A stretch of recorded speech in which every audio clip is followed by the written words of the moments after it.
جی تو حضرت موسیٰ کہنے لگے میرے رب تو مجھے دکھا، میں تیرا دیدار کرنا چاہتا. قال لن ترانی، دنیا میں تو مجھے نہیں دیکھ سکتے. اب ظاہر ہے کہ نبی نے ایک تمنا کی تھی، اللہ نے کہا نہیں دیکھ. تو ظاہر ہے کہ ان کے دل کو تکلیف پہنچی ہوگی کہ ایک آرزو تھی، وہ آرزو پوری نہیں ہو رہی ہے. اللہ تبارک و تعالیٰ نے تسلی کے لیے فرمایا تیری آنکھیں مجھے کیسے دیکھ سکتی ہیں؟ یہ پہاڑ دیکھ رہا ہے سامنے، پہاڑ تجھ سے اسلب ہے کہ نہیں؟ تجھ سے زیادہ طاقتور اور مضبوط ہے کہ نہیں؟ ہاں ہے. کہا کہ میں اپنی تجلی ڈال رہا ہوں اس پہاڑ کے اوپر.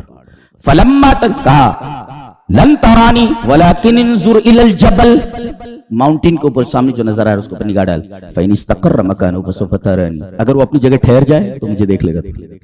فلما تجلی ربہ للجبل جعلہ دکا، اللہ نے اپنی تجلی ظاہر فرمائی اور پہاڑ زمین کے برابر ہو گیا یا ریزہ ریزہ ہو گیا. دیکھو دو چیزیں ہیں یہاں. تجلی کس کو کہتے ہیں؟ ایک ہوتا ظہور. ظہور کا مطلب ہوتا پوری شے نظر آنا، جیسے گلاس ہے یہ پورا نظر آ رہا آپ کو، یہ ظہور ہے. ظہور الشے یعنی پورا کا پورا دکھائی دینا. اور تجلی کہتے ہیں ظہور جزء من الشے، کسی چیز کا کوئی حصہ یہ دکھنا، یہ اتنا دکھ جائے، یہ اتنا آپ کو دکھ جائے، پوری چیز نہ دکھے، چیز کا ایک حصہ دکھ جائے، ایک جز، تو اس کو کہتے ہیں تجلی. اللہ تبارک و تعالیٰ اپنی پوری تجلی ڈال دیتا تو سوال ہی پیدا نہیں ہوتا. اچھا یہ تجلی کتنی ڈالی گئی تھی؟ بیہقی نے اسماء و صفات میں ذکر فرمایا مثل الخنصر، خنصر، بنصر، استا، سبابہ، ابہام، یہ انگلیوں کے نام ہیں. خنصر یہ کنوئی انگلی، خنصر، بنصر، استا، سبابہ، ابہام.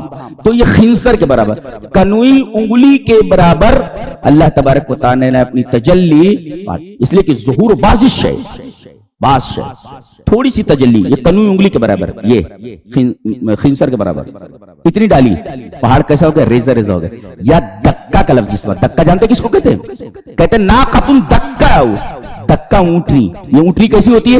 اذا کانت مستویۃ السنام بظہرھا، جی یہ اونٹنی ہوتی ہے. اونٹنی دیکھو ایسا اونٹنی ہوتی ہے تو یہ جو کوہان ہوتا ہے اس کو اوپر ایسے ابھرا ہوا ہوتا ہے پیٹھ کے اوپر، ایسا بالکل پہاڑ کی طرح، پہاڑ ایک طرف اور دوسری طرف اونٹ کھڑا ہوا ہو تو ایسا لگے گا دونوں ایک جیسے ہیں. جی اس لیے کہ وہ بھی زمین سے ایسے ابھرا ہوا ہوتا ہے اور یہ اونٹنی کی پیٹھ کے اوپر ابھرا ہوا ہوتا ہے. تو پہاڑ میں اور اونٹ کے سینام میں، اس کے اس سینام کے اندر، کوہان کے اندر ایک مماثلت ہوتی ہے. جی تو یہ جو ہے پہاڑ زمین سے ابھرا ہوا اور یہ کوہان یہ اونٹنی کے پیٹ کے اوپر ابھرا ہوا.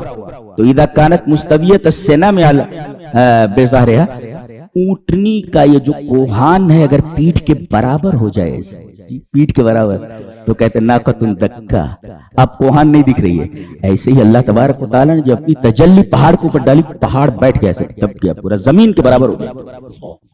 یہ پاور ہے ایک معمولی تجلی کا. اور یہ بے ہوش ہو کر گر پڑے، یہ کہہ رہے تھے میں تجھے دیکھوں گا.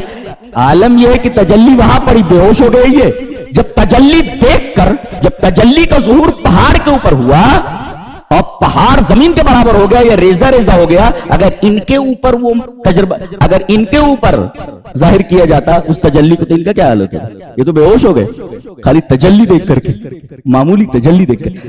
جب بے ہوش ہوئے افاقہ ہوا، فلما افاقہ، جب ہوش میں آئے،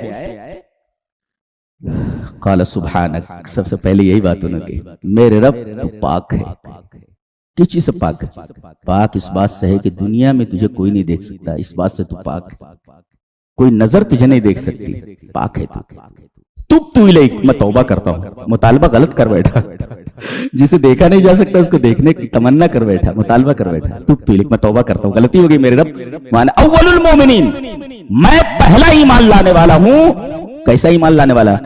اس بات پر ایمان کی دنیا میں مرنے سے پہلے تیرا دیدار کوئی نہیں کر سکتا، اس پر میرا ایمان ہے، سب سے پہلے ایمان لانے والا ہوں میں. یہ ہے عقیدہ.